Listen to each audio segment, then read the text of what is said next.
My name is Elaine Silver. I'm a retired physician, retired about 9 years.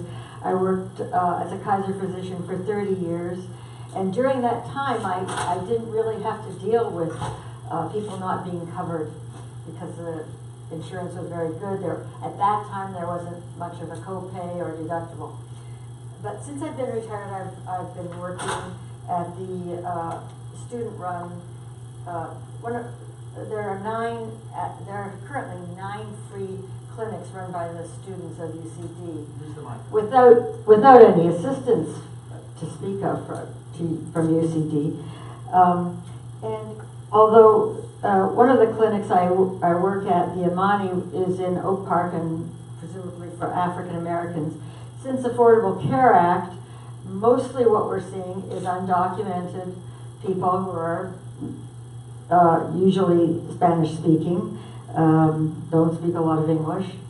And it's always difficult because although they do, typically, a lot of them have diabetes and hypertension, and there is a formulary, $4 formulary where I can get most of the drugs that I need for your average hypertensive type 2 diabetic, until such time as the oral agents don't work and they need insulin, and then it becomes a different matter because insulin is expensive, and I never had to teach anybody how to give themselves a shot, how to care for the insulin, and we always had a nurse educator at Kaiser.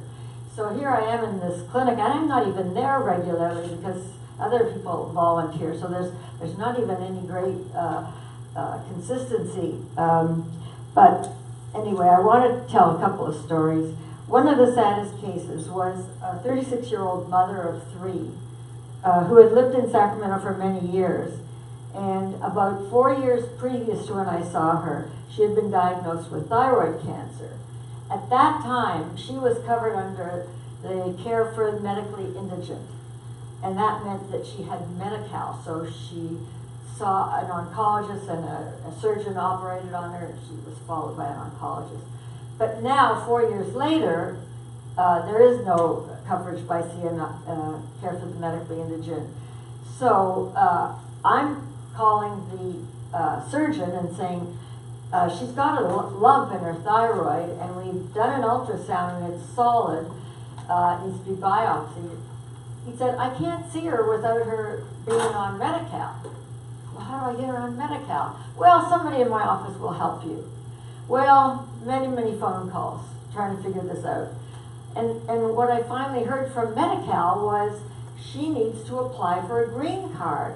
And then, with a letter from the doctor saying that she has a life-threatening condition, she can then get on emergency Medi-Cal. But how do you tell somebody who's undocumented to apply for a green card and have her not worry about being deported? So, as much as she liked me, how do you trust the doctor that's telling you to do that? Anyway, time passed, and eventually she did do that, did get her emergency Medi-Cal, did have the surgery.